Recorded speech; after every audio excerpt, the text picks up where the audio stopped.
미래, 아주 먼 미래. 천체 물리학자들은 충격적인 발견을 이루어냈습니다.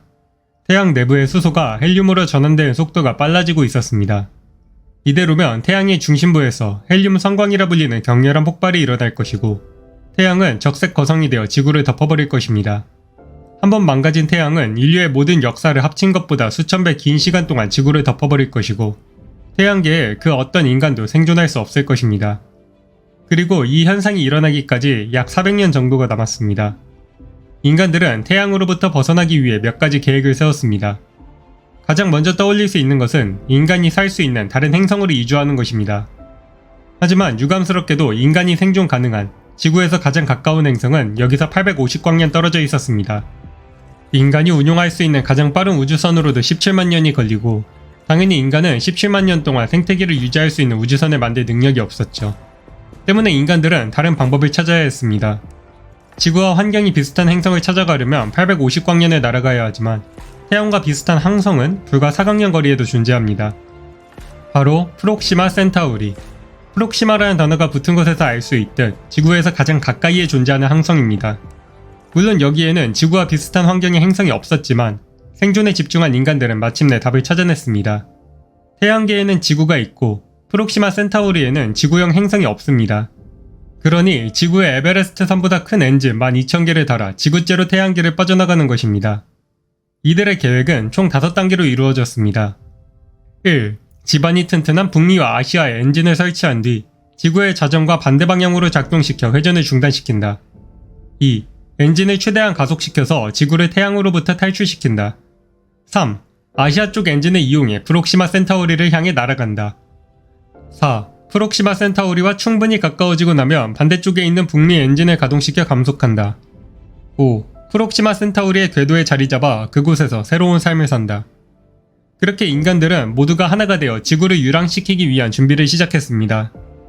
21세기를 한참 뛰어넘은 기술력을 가진 인류였지만, 그럼에도 지구를 멈출 엔진을 만드는 것은 보통 문제가 아니었고, 엔진을 만들고 자전을 멈추는 것에만 380년의 시간이 걸렸습니다. 그리고 오늘의 주인공은 지구의 자전이 멈추던 날 태어났습니다. 이제 다음 단계는 태양을 벗어나는 것입니다. 당연히 엔진이 아무리 강하다 한들 깡으로 태양을 벗어나는 것은 현실성이 없었고, 때문에 지구의 공전 속도에 가속을 가해 궤도를 타원형에 가깝게 만들고, 목성의 중력권 안에 들어갔을 때 스윙바위를 통해 태양을 탈출할 것입니다. 당연히 이런 짓을 했을 때 지구 표면에서 생존할 수 있을 리 없으니 인간들은 지하 깊은 곳에 도시를 만들어둔 상태였지만, 그럼에도 사고는 발생할 수밖에 없었습니다. 공군인 주인공의 아버지가 임무에 나가 있던 동안 지구의 핵이 불안정해지며 도시에 마그마가 유입되어 18,000명이 사망했습니다. 인간들은 앞으로도 이보다 더한 사건들이 얼마든지 일어날 수 있음을 알고 있었기에 도시에 사고가 발생했을 때의 매뉴얼이 만들어져 있었습니다. 인간들은 쓸모 순서에 따라 질서 있게 현장을 빠져나갔고, 주인공은 살아남았지만 엄마가 마그마에 잠기는 모습을 지켜봐야 했습니다. 이러한 사고들은 사람들의 정신을 피폐하게 만들어갔고, 지구연합은 이를 극복하기 위한 이벤트를 준비했습니다. 바로 200년 만에 재개한 올림픽이었죠. 지구가 태양과 가장 멀어져 바다가 얼어붙어 있을 때 상하이에서 뉴욕까지 달리는 스노모빌 경주가 열렸습니다.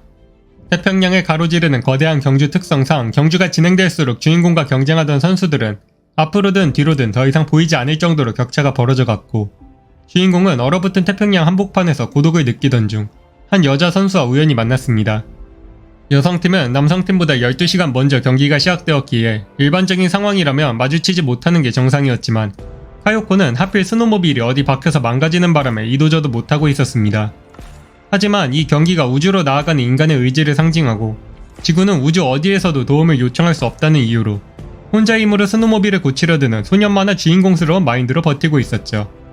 물론 그렇게 버티다가는 죽을 테니 결국 주인공이 스노모빌을 나눠 타야 했지만요. 주인공과 카요코는 결국 실격 처리가 되었지만, 이 인연을 계기로 둘은 결혼하게 되었습니다. 그리고 조금 더 시간이 흘러 마침내 지구가 목성에 근접할 때가 되었습니다. 지구가 감당해야 할 마지막 과제는 화성과 목성 사이에 자리 잡은 소행성 떼입니다. 현실의 소행성 떼는 서로가 수만에서 수십만 킬로미터씩 간격을 두고 있으니 우주 탐사선이 소행성 떼에 박는다거나 하는 사건은 발생하지 않겠지만, 지금처럼 지구가 소행성 떼를 통과할 때는 이야기가 달랐습니다. 지구는 큰 만큼 소행성 떼에 박을 가능성도 높았고, 소행성이 다가와도 드리프트를 할 수 없으니까요. 때문에 주인공의 아버지를 포함한 수많은 군인들이 반물질 무기를 들고 지구의 경로에 있는 소행성을 요격하는 프로젝트를 시작했습니다. 파괴된 소행성이 한치 앞도 볼 수 없는 먼지 구름을 만들어내 사람들에게 불안감을 안겨주었고, 주인공의 아빠가 소행성 파편에 맞아 사망하는 사건이 발생했지만 결과적으로 인간들은 무사히 소행성대를 넘어갔고, 지구는 목상이 하늘을 채울 정도로 가까워졌다 가속되며 마침내 태양계를 벗어나는 데 성공했습니다. 모든 것이 완벽했습니다. 이제 아시아의 엔진이 500년간 프록시마 센타우리를 향해 가속할 것이고, 지금 살아있는 그 어떤 인간도 프록시마에 근접하지도 못하겠지만 아무튼 가장 큰 문제가 해결되었습니다. 라고 생각했지만 사실 진짜 큰 문제가 남아있었습니다. 태양이 멀쩡했습니다. 수많은 학자들이 다양한 방법으로 연구하거나 심지어 태양 근처까지 탐색선을 보내보았지만 이들이 내린 결론은 태양이 400년 전에서 전혀 변화하지 않았다는 것입니다. 우리가 착각해 400년간 개고생을 했다는 소문은 엄청난 속도로 퍼져나갔고, 당연히 이 모든 것을 총괄한 지구연합에게 책임론이 돌았습니다. 전 세계적으로 반란이 일어났습니다. 카요코는 반란군이 되어 연합에 맞서다 사망했습니다. 그리고 주인공은 연합군에 들어갔습니다. 연합이 옳다고 생각한 것은 아니었고 그저 할아버지 때부터 군인이었기에 관성적으로 정보를 따른 것이죠. 애초부터 연합이 이길 수 없는 전쟁이었습니다. 연합의 계산착오로 지구를 태양에게서 이탈시켰다는 현실은 그 누구도 실드를 쳐줄 수 없는 상황이었고, 수많은 연합군들이 태양으로 돌아가기 위해 반란군에 가입했습니다. 그리고 주인공은 전쟁 중 부상을 입고 의무실에서 술이나 퍼마시며 패배를 기다리는 신세가 되었습니다. 그러던 중 의무실에서 가슴에 벼를 단 장군 하나가 병사들을 독려했습니다. 솔직히 지금까지 싸운 것만으로 연합으로서의 의무는 다했습니다. 그러니 이제 인류로서의 의무를 다할 때입니다. 장군의 지시에 따라 이미 마음이 꺾여있던 소수의 연합군들이 반란에 합류했습니다. 이제 남은 지구 연합은 고작 5,000명 정도였습니다. 이들은 최후까지 싸울 의지가 있었고 여전히 태양이 적색 거성이 될 것이라는 확신이 있었지만, 여기서 싸워서 지구 엔진이 망가져버린다면 누가 이기든 지구는 멸망하게 됩니다. 그리고 연합의 계획대로면 이들은 앞으로 100세대 동안 우주를 떠돌아야 하는데, 고작 한 세대 만에 이렇게 개판이 나는 게 운명이었다면 어차피 해낼 수 없는 목표였겠죠. 연합은 자신들이 마지막까지 자신의 뜻을 굽히지 않았음을 역사에 남겨달라는 말을 남긴 채 항복을 선언했습니다. 반란군들은 5,000명의 연합원을 맨몸으로 지구 표면에 올렸습니다. 지구의 표면은 이제 태양과 멀어지며 영하 100도의 생지옥이 되어 있었고, 연합은 혹한 속에서 하나씩 얼어 죽었습니다. 그렇게 지구에서 가장 스케일 큰 사기를 친 집단을 처형하고 이제 지구로 돌아가려는 순간, 태양이 엄청난 빛과 함께 적색 거성이 되었습니다. 그렇게 반란군들은 늦지 않게 태양의 진실을 목격해 멸망을 피할 수 있었고, 오래오래 프록시마 센타우리계를 향해 날아갔답니다. 끝!